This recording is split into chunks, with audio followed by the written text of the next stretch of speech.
তোমার কি ইটিপি আছে কি না। আমরা 2015 সালে আমাদের নিজস্ব অর্থায়নে ইটিপিটা করি, তারপরে ইটিপি তো আছে। তো বললো তাহলে তোমার লেদারের কোয়ালিটি তো ভালো, তাহলে তোমার এলডাব্লিউজি সার্টিফিকেট আছে? বলছি না। তাহলে তুমি করো না কেন? আমি এলডাব্লিউজি সার্টিফিকেটটা কী, এটা করলে আমার কি বেনিফিট? তখন উনি আমাকে বোঝালে যে এটা করলে তুমি ব্র্যান্ডেড কোম্পানির সঙ্গে কাজ করতে পারবা, তোমার কাস্টমার তোমার এখানে যাবে, তো অ্যাভেলেবল কাস্টমার হবে। তাই ওখান থেকে একটা ধারণা নেওয়ার পরে আমরা শুরু করলাম। প্রথমে যেটা এখানে 3টা ধাপ আছে, একটা যে আমাদের business operation, environment, worker rights, এই 3টা জিনিসের উপরে আমাদেরকে কাজ করতে হবে। একটা ব্রিফ, তারপরে আমরা যে যে ধারাগুলো আছে, যেমন আমাকে ওয়াটার কীভাবে কনজামশন কমাতে হবে, ইলেকট্রিসিটি কীভাবে কমাতে হবে, তারপরে এয়ার এমিশন কীভাবে করতে হবে, এগুলো একটা ধারণা নেওয়ার পরে যেটা প্রথম যেটা আমাকে অধিকতর গুরুত্ব আরোপ করেছি আমি একটার উপরে, যে আমার প্রথমে আমাদের যে ওয়ার্কার বলেন, আমার মেম্বার বলেন রিফ্লেজারে, সবাইকে কিছুটা ট্রেন করছি আর কি। প্রথমে ক্লাস নেওয়ার মতো করে যে আমাদেরকে এলডাব্লিউজি সার্টিফিকেট পেতে হলে এই জিনিসগুলো আমাদেরকে গুরুত্ব দিতে হবে।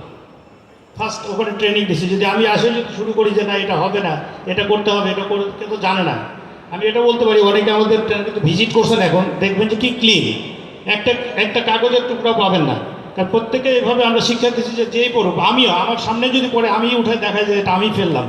হ্যাঁ, এইভাবে ট্রেন করছে। আমি যে অধিকতর হচ্ছে যে সবচেয়ে প্রশিক্ষণ দেওয়া আর কি, আমাদের লেদার টেকনোলজিস্ট হোক, তারপরে ওয়ার্কার থেকে সবাইকে আমরা ট্রেন করছি আর কি।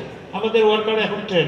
প্রথম যে গুরুত্বটা দিতে হবে, অধিকতর গুরুত্ব ট্রেনিংটা দিতে হবে সবাইকে, তাহলে বেনিফিটটা পাওয়া যাবে আর কি। তারপরে তো আমরা শুরু করলাম। আমরা তো শুরু করার পরে এটা কিন্তু 1 বছর মিনিমাম সময় লাগে, ডকুমেন্টের সমস্ত কিছু ডকুমেন্টস সাবমিট করতে হয় 1 বছর বা 1.5 বছরে।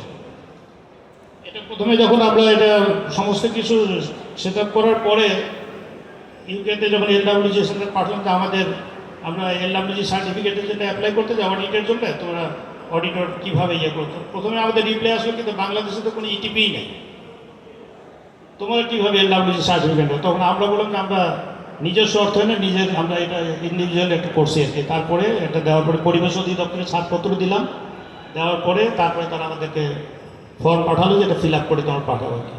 দেখ, এরপরে অডিটর আসলো আর কি, অডিট করলো। এখানে 12টা পয়েন্ট আছে মনে হয় না, 12টা জিনিসের একটা মার্ক দেয়, 12টা বা 11টা 12টা। তো আমরা প্রথম ধাপে প্রথমেই কিন্তু আমরা 12টার মধ্যে 9টাতেই কিন্তু আমরা গোল্ড মার্ক পেয়েছি আর কি, 2টাতে সিলভার, একটাতে যে ব্রোঞ্জ পেয়ে গেলাম আর কি। তাহলে প্রথম আমাদের সার্টিফিকেট ছিল ব্রোঞ্জ। কোনটা যেন ওয়াটার এবং ইলেকট্রিসিটি।